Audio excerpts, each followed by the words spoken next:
Hello everyone and welcome to our channel Holistic Facts. Israel and Palestine have always been in news for very unfortunate reason. But the recent conflict that has occurred is the most intense in the past few years. So it is very important for us to understand what are the reasons behind this conflict, what is the history behind this conflict. And if you are studying from the exam point of view, then remember you cannot mug up everything. So just try to understand this particular conflict from a point of view of history. Listen to this video as a story, understand the story, and you will automatically remember the important details. So let's begin. First of all, whenever we talk about Israel and Palestine, the one name that comes to our mind is the city of Jerusalem. The city of Jerusalem is important in all the three religions: Christianity, Islam, and Judaism. First of all, let us see the locations. We know that Israel and Palestine are located in the Middle East area, and they are actually the Israel is actually located on the banks of or on the sides of Mediterranean Sea. And herein you can understand. Okay, that was a bit too much, so let's do this again. Herein you can understand this is the Mediterranean Sea, this is the Lebanon, the country of Lebanon, then Syria, Jordan, and Egypt. The mapping is quite important. You need to understand which countries are bordering Israel and which countries are bordering Palestine. So if you see this, Lebanon, Syria, Jordan, and Egypt all share borders with Israel, but with Palestine, only Egypt and Jordan shares their border. Okay, so this West Bank region and the Gaza region is considered to be Palestine, and Jerusalem is situated here in between. And also remember one thing, that Israel's government is also situated in Jerusalem, right? So now let us see why this particular city is so important and why are these conflicts always surrounding this particular city. So all the three Abrahamic religions. First of all, why Abrahamic religions? Because all these three religions believe that Abraham was their common forefather. And this is really surprising that these religions are always in conflict with each other. Given the fact that they consider Abraham as their forefather, there should have been some kind of human unity or commonness, but that is what we don't see here. Chronologically speaking, Judaism is the oldest religion, then came Christianity, and then came Islam. And Jerusalem is mentioned in the holy books of all the three religions: the Bible for Christianity, the Quran for Islam, and the Torah for Judaism. Herein, let us understand why this particular area is important. So, for Judaism, Temple Mount is situated here in Jerusalem, and Temple Mount is the holiest site in Judaism. Why is it so? It is considered that God's divine presence is manifested here more than any other place on earth. And also, two biblical Jewish temples stood here, of which the only remnant, the western wall, is still standing here and it is situated here. And that is why Jews always face to the western wall whenever they pray, right? So, this is the holiest site in Judaism. Then in Islam, Al-Aqsa Mosque is situated here. This is the third holiest site in Islam after Mecca and Medina. And modern Muslims believe that Muhammad was transported from the great mosque of Mecca to this particular location. And also, if you can see this particular golden dome here, this is called as the Dome of Rocks, okay, or Rock Dome. It is believed that from here, Prophet Muhammad ascended to heavens. So you can understand the importance of this site. Then in Christianity, Church of the Holy Sepulchre is situated here, and it is believed that here is where Jesus was crucified, buried, and resurrected. All the three most important events that happened when Christianity was born. So now that we have understood why Jerusalem is so important for all these three religions, and we also understand Judaism is one of the oldest religions in the world, and also Christianity and Islam are one of the most followed religions in the world. Now let us understand the history of why these particular conflicts occur. Why we are now saying that Jews came back to Palestine and then they created Israel. Where did they go? How did all this happen? So first of all, let's go back to 135 CE. Therein, Roman Empire drove Jews out of erstwhile Judea and named that particular area as Palestine. So, what we call as the Israel Palestine region today was known as Judea because Jews were situated in that particular area. They were living around Jerusalem, they were living near Jerusalem rather. Okay, and obviously, Islamic holy site is also situated there, so Arabs were also living near that particular area. But the settlements where Jews were living was known as Judea, and Roman Empire, which was the follower of Christianity, drove them out and named the area Palestina. Why did that happen? Why Christianity and Judaism are at crossroads? Because in Christianity there is a belief that people who killed Jesus Christ were Jews, right? So it mostly stemmed from religious reasons. Okay, it all stemmed from religious reasons, and now the fight is for existence. Jews then spread out and they tried to settle wherever possible, and that was mostly in Roman Empire, so that is Europe and some part of Middle East.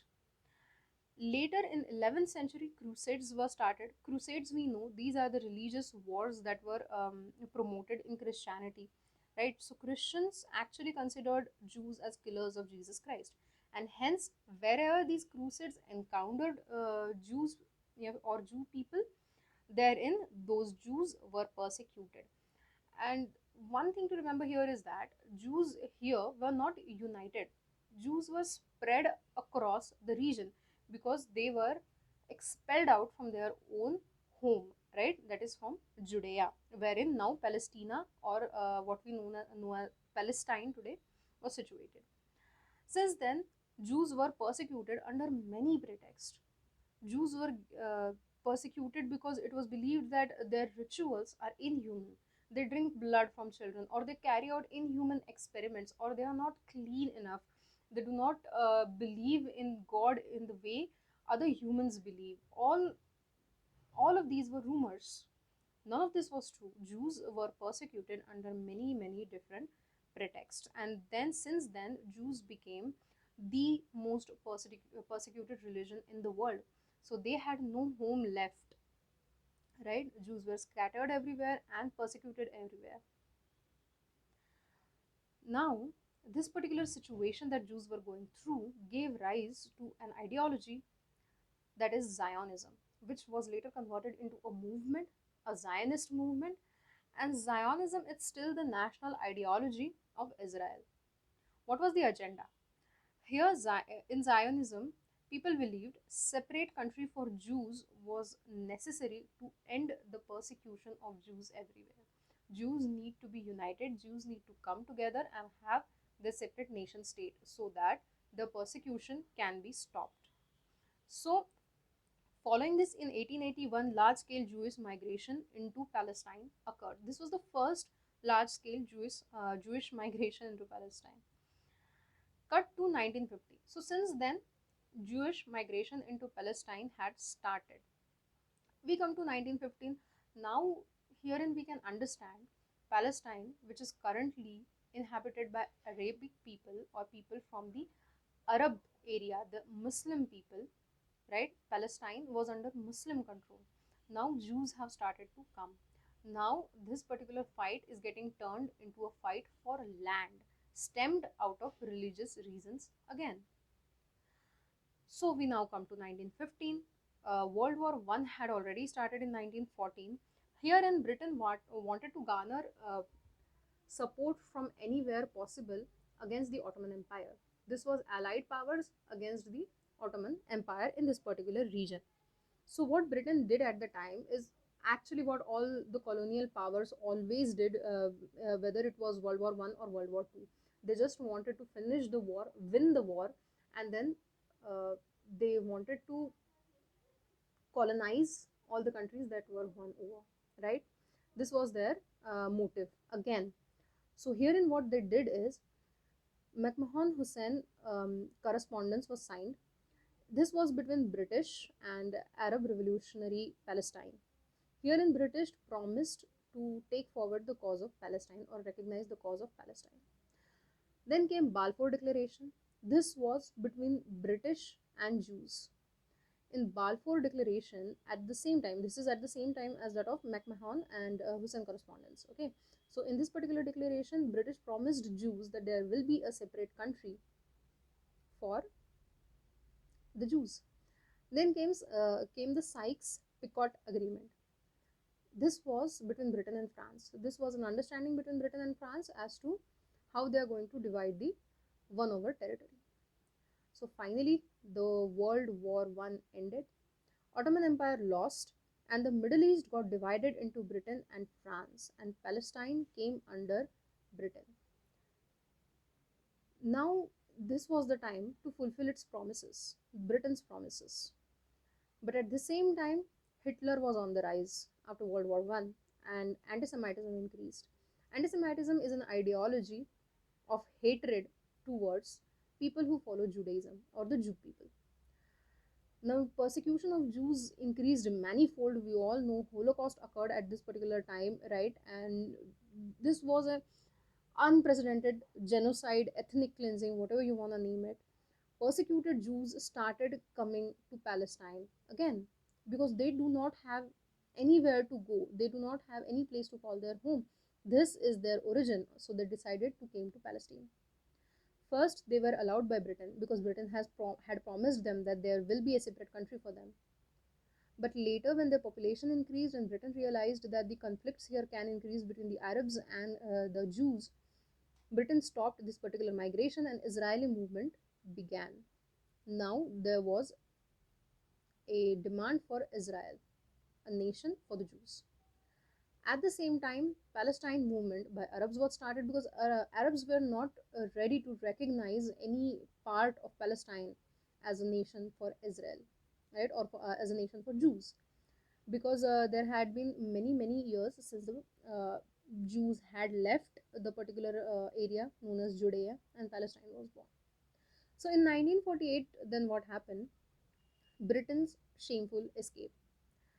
Just like it happened in 1947 with India and Pakistan, the situation of this particular partition, the situation of this two nation theory got out of hand of Britain, and Britain decided to escape, or Britain decided to decolonize from Palestine. And Britain then proposed the two nation theory, obviously, but the responsibility of creating two nations was given to United Nations. And herein, United Nations charted out a plan where Israel was given 55% of the territory, Palestine was given 45% of the territory, and Jerusalem, because it holds importance in both the religion and in Christianity, was put under control, under international control. This was the particular plan. Now, Jews agreed to this plan because this was the question of their existence. They wanted a territory, they wanted a home for themselves. But Arabs were not content here. They did not want to recognize the existence of Israel. So in 1948, Arab-Israeli war started. Now, in the Arab-Israeli war, we need to understand this. Israel was fighting for its existence. Israel was filled with contempt from thousands and thousands years of persecution against the Jew people. And Israel, the tiny nation, which we can see here, right? This is the Mediterranean Sea, this is the Middle East region, and look at this particular scenario. Israel is actually surrounded by large Arabic nations. These are mighty nations, right? But Israel won this war against all odds. And after this war, the Gaza Strip was with Egypt, and the West Bank was with Jordan. So herein Arabic or Arab settlements were actually still continued because they came under Arab countries. After 1967 though, again another war happened, and in this Arab-Israeli war, Israel captured Gaza, West Bank and the Sinai Peninsula. Now there is an importance to this particular Sinai Peninsula because this became the reason for Egypt to recognize Israel. We'll see this later. But now we understand that Israel has captured Gaza and West Bank and the Sinai Peninsula. So in 1964, then Palestine Liberation Organization was created. Now PLO wanted to fight for liberation of Palestine now. So this was dubbed as a terror organization by many countries, again non-Islamic. In 1974, PLO was actually recognized as legitimate by Arab League. In 1979, Egypt became first Arab nation to recognize Israel. So now therein, although two-nation partition was not successful, but the recognition for both the countries was getting support, right? They were getting recognized. In 1979, Egypt became the first Arab nation to recognize Israel because Israel returned Sinai Peninsula to Egypt. Herein, after this, had already started invading Palestinian settlements. Sorry for that word, invading. They started invading Palestinian settlements. After this, you can understand that since the Jews had started invading now into the Palestinian settlements, whichever were present, they were actually evicting the people from their own houses, wherein they now lived for generations, right? So the conflicts were on the rise. They always happened. There were armed conflicts. There were skirmishes. All these happened, and then come 1992. 1992 was a watershed movement because that is the closest that these two countries have come to finding a particular solution for this question. That is the closest that they came to. Here in Israel, PLO accord happened, and Israel and PLO recognized each other. This actually happened because of the initiative of Yitzhak Rabin, who was the erstwhile Prime Minister of Israel. He decided to recognize PLO as legitimate and not as a terror organization. He decided that as there are so many Arabic people already living in Palestine who are just as human as the people in Israel are, there is possibility of two nation theory and we need to hold hands. And because of this, at that particular time, both Prime Minister of Israel and head of Palestine both got Nobel Prize for their efforts for this peace. And then 1993, the Oslo Accords happen again, how the territories should be, distributed and everything like that. But meanwhile, what happened is rise of fundamentalists and right-wing extremism. Assassination of Yitzhak Rabin happened by right-wing extremist Jews. Now, in both these nations, there were extremists or fundamentalists present who wanted the entire land for themselves. Israeli extremists did not want to recognize Palestine, and Palestinian extremists did not want to recognize Israel. So, although the governments had reached to a particular solution, but they were disturbed, or the solution could not fulfill the aspirations of the both nations because of the presence of these extremist groups. And we need to understand extremists anywhere are never open to negotiations, and they never want to understand the other side. And that is why, many religions, they teach you not to think in extremes, always to be a person who thinks about others as well as themselves. But then right-wing extremism increased, and a rise of Hamas at the same time happened in Gaza. Now, Hamas were the extremist people, or was the extremist party in Palestine. So, polarization in both countries was increasing. In 2000, Israel started protecting the settlements by walls and guards. So far, already Israeli settlements were invading into the territory of Palestine. Palestine was already, the ghettoization was started. They were left with small patches for their settlements, which were slowly surrounded by Israeli settlements, right? But now what Israel did is Israel started to fortify them. It started building walls and keeping their guards there so that they seem permanent settlements, right? So they made those settlements permanent. Now there is no chance that Israel will give this particular territory back to Palestine. This again increased the conflicts. In 2006, Hamas won the election in Palestine, and then a civil war in Palestine occurred between Hamas and Fatah, the moderates, and the extremist Hamas. So, this was the history. After 2006 also, obviously there were so many conflicts. In 2014 also a very intense conflict had happened. The issue was always the same, that Israel is not stopping their colonization into the Palestine. 7 decades have gone. The conflict has caused 8 recognized wars, 2 Palestine intifadas, that is uprisings, and unaccountable armed conflicts and loss of life. And Israeli colonization has yet not stopped. The solution for this, time and again people or the countries are putting forward that there should be a two-state solution. This is an international proposal that there should be a two-state solution. But then whether to follow the United Nations plan which was given in 1948, or then whether to follow the territories that are demarcated now, like all the areas where Israeli settlement is should be recognized as part of Israel or not. This is the conflict right now. From exam point of view, it is important for us to understand what is India's stand. Does India recognize any of these countries? So yes, India recognizes both the countries. India recognized Israel as early as 1950. At the same time, India became one of the first countries to recognize Palestine as well, although it was in 1988. So India recognizes both, and time and again India has maintained diplomatic ties with both the countries. We know this very well, that India has very good ties with Israel, but we are not against Palestine, and we recognize the cause of Palestinians as well. Another important accord to be mentioned here from current affairs point of view is the Abraham Accords. The Abraham Accord between Israel and the United Arab Emirates and Bahrain was mediated by the USA. The Donald Trump presidency, this happened at that time. It is the first Arab-Israeli peace deal in 26 years. So there were certain previous agreements. Two peace deals have happened between Israel and the Arab states, and those two Arab states were Egypt and Jordan. Egypt in 1979 was the first to sign peace deal, and then Jordan in 1994.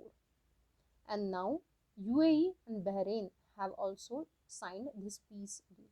So remember, if the question is asked that has any Arab nation recognized or signed a peace deal with Jewish Israel state, yes, there are 4 nations that have done so.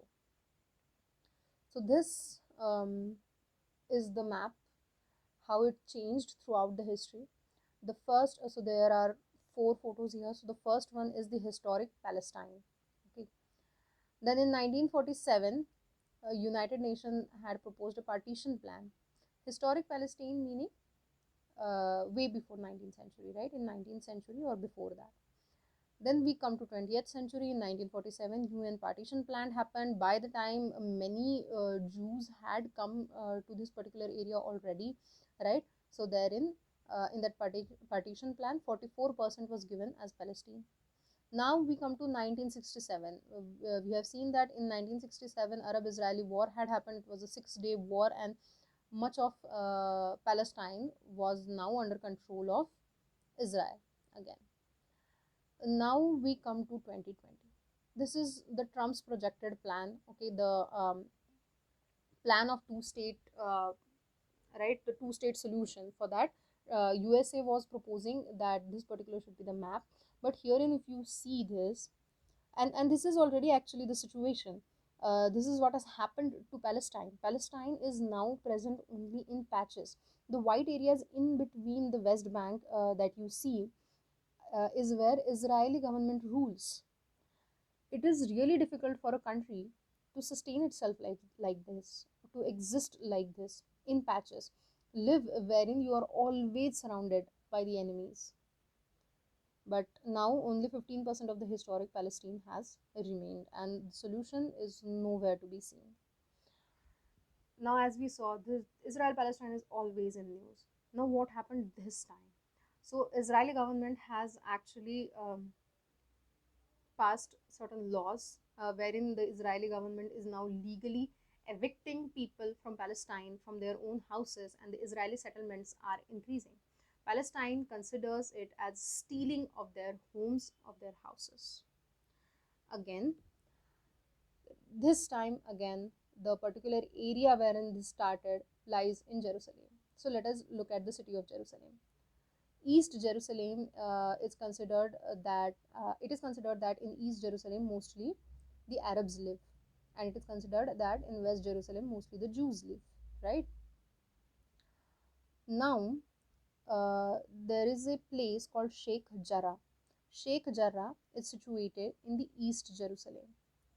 In Sheikh Jarrah, Palestinians were evicted again this time, and Jews and Islamic clashes happened. And these clashes were further fueled by right wing extremists from Israel. Protests against evictions had started because people have nowhere to go. They are already living in patches. Their settlements are already surrounded by Israeli population. Israeli police cracked down on this particular protests. It entered the Al Aqsa Mosque. Now we already know how important Al Aqsa Mosque is for the Islamic followers, right? For the Arabs, wherein Israeli police actually fired rubber bullets or stun grenades on the people who were praying there. Now, Hamas decided that this is the right time to bring the Israel Palestine conflict or the Palestine cause into the center stage. So, as soon as these particular things happened, police crackdown happened, Hamas fired rockets and Israel bombed Gaza in return. Many civilians, including children, died during these bombings. As astonishing or beautiful as this picture looks, just imagine how horrifying this particular situation is for people living surrounding those borders, living in these particular areas. Herein, it is really important for us to understand that with great power comes great responsibilities. We know that Israel, although the land is very small, it is a tiny nation, but Israel is technologically savvy, right? The military technology or the defense mechanism or the satellite technology or everything that deals with the defense technology or the offense technology, Israel is the most savvy nation in the Middle East, or than the most of the nation. It is like it is world's largest technological power, right? But Palestine in comparison to Israel is nothing right now. The Hamas, they get money only from foundations or only from donations that want to support the Palestine cause. There's not much revenue there. The Palestinian government is not much in place, right? But Israel, on the other hand, the governance is good and the military might is big.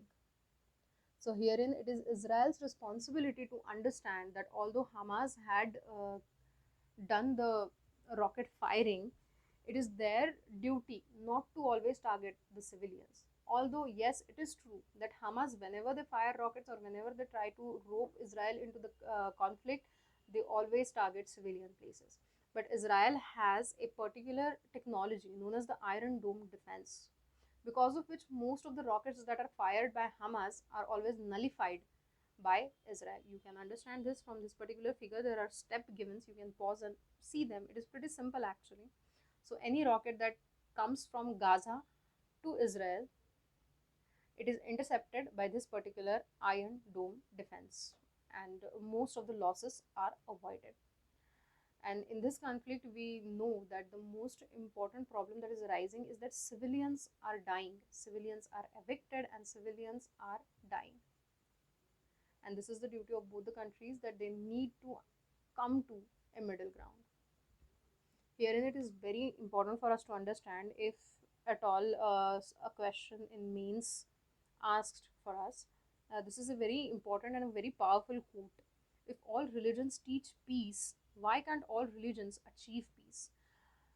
Most of the conflicts that we see that have arisen in the old world, and those that are still continuing, or the oldest conflicts, they are mostly stemmed from religious differences, whereas every religion teaches you to live peacefully, respect every other religion, right? It is us who interpret these, misinterpret these, and we spread those lies, we can say, or misinterpretations, we can say. It is our duty to understand that on the both side, on the both borders, right, there are humans living, and this is our duty to maintain peace. Now, let us see what can happen with these two nations, because the solution is nowhere near to be seen. But Palestine had said, or the Hamas have said, that soon there will be a ceasefire. So let us be hopeful. And until our next video, please subscribe for more. Thank you.